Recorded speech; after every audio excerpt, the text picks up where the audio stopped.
ഓം നമോ ഭഗവതേ വാസുദേവായ. ഓം നമോ ഭഗവതേ വാതനാഥായ. ഓം നമോ ഭഗവതേ നാരായണായ.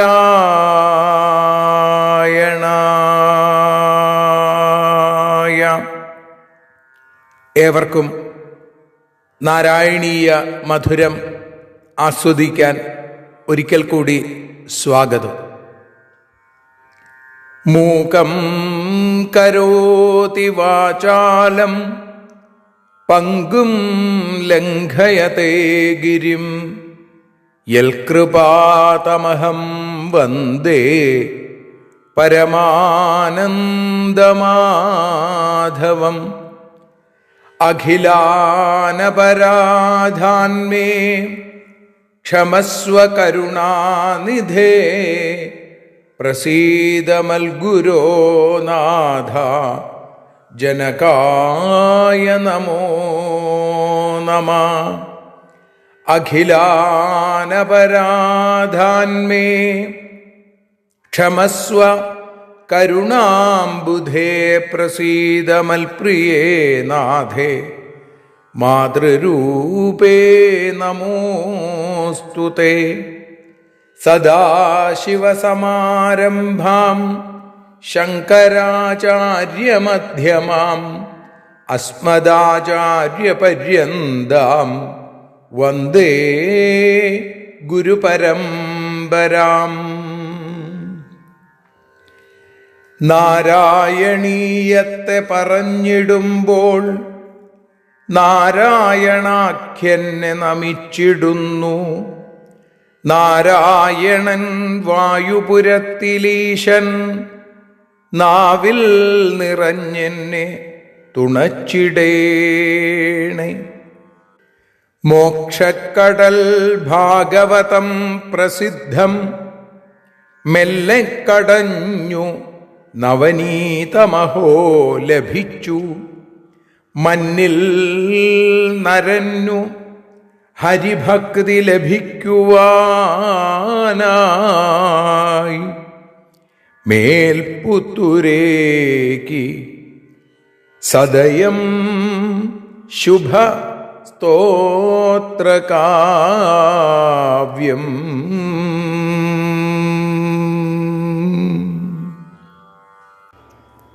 ശ്രീമന്നാരായണീയം, നാരായണീയ നറുനവനീതം, അതിനെയാണ് നാരായണീയ മധുരമായി നാം ആസ്വദിച്ചുകൊണ്ടിരിക്കുന്നത്. ഇന്ന് 210 ദിവസം. ശ്രീമന്നാരായണീയം 21 ദശകത്തിൽ ആദ്യത്തെ ശ്ലോകത്തോടുകൂടി ഗുരുപൂർണിമാ ദിനം കൂടിയായ ഇന്ന് നമ്മൾ നാരായണീയ മധുരം ആരംഭിക്കുകയാണ്. 21 ദശകം നവവർഷങ്ങളെക്കുറിച്ചും സപ്തദ്വീപുകളെക്കുറിച്ചും നമുക്ക് പറഞ്ഞു തരുന്നു. അങ്ങനെ ആ 9 വർഷങ്ങളിൽ 7 ദ്വീപുകളിൽ എങ്ങനെയാണ് ഭഗവാനെ ആരാധിക്കുന്നത് എന്ന് പറയുകയാണ്. കഴിഞ്ഞ ദശകത്തിൽ ഋഷഭയോഗീശ്വരൻ്റെ ചരിത്രം പറഞ്ഞു. ഭാരതവർഷം തുടങ്ങി 9 വർഷങ്ങളുടെ അല്ലെങ്കിൽ 9 ഖണ്ഡങ്ങളുടെ, നമ്മുടെ പുതിയ ഭാഷയിൽ പറഞ്ഞാൽ 9 രാജ്യങ്ങളുടെ. അപ്പോൾ ഇളാവൃതം, ഭദ്രാശ്വവർഷം, ഹരിവർഷം, കേതുമാലാവർഷം, രമ്യകം, ഹിരൺമയം, ഉത്തരഗുരു, കിംപുരുഷം, ഭാരതവർഷം അല്ലെങ്കിൽ അജനാഭവർഷം.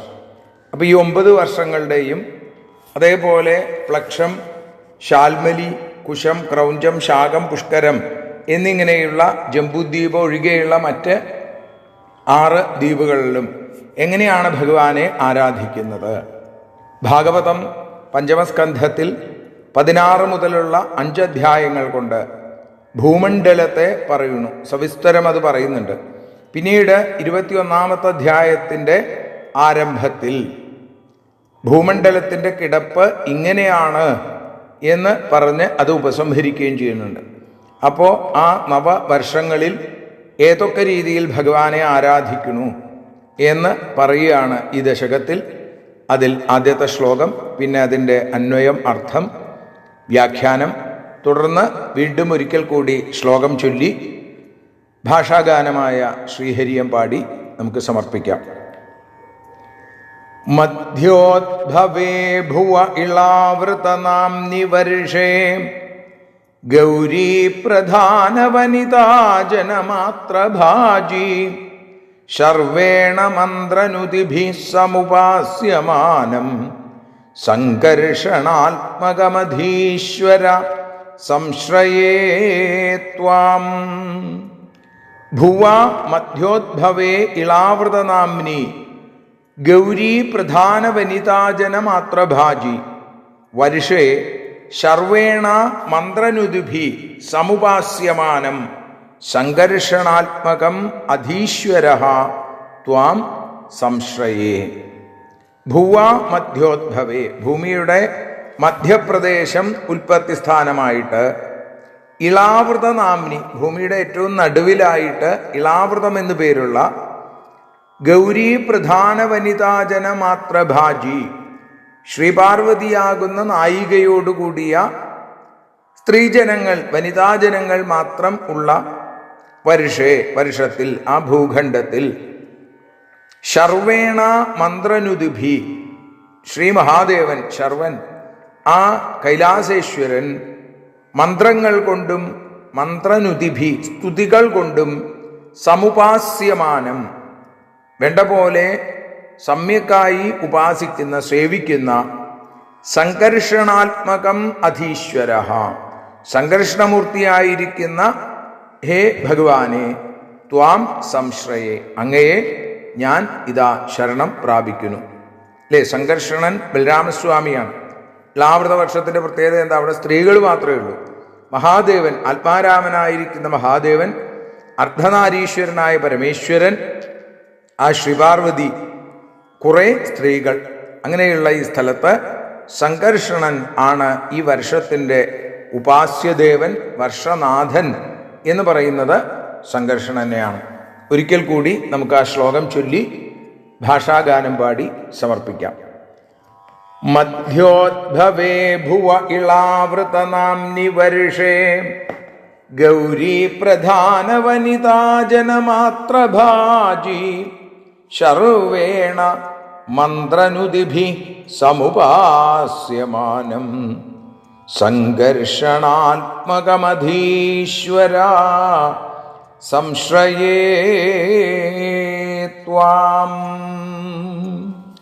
നാരായണ നാരായണ നാരായണ നാരായണ നാരായണ നാരായണ ദേവാധിദേവാ.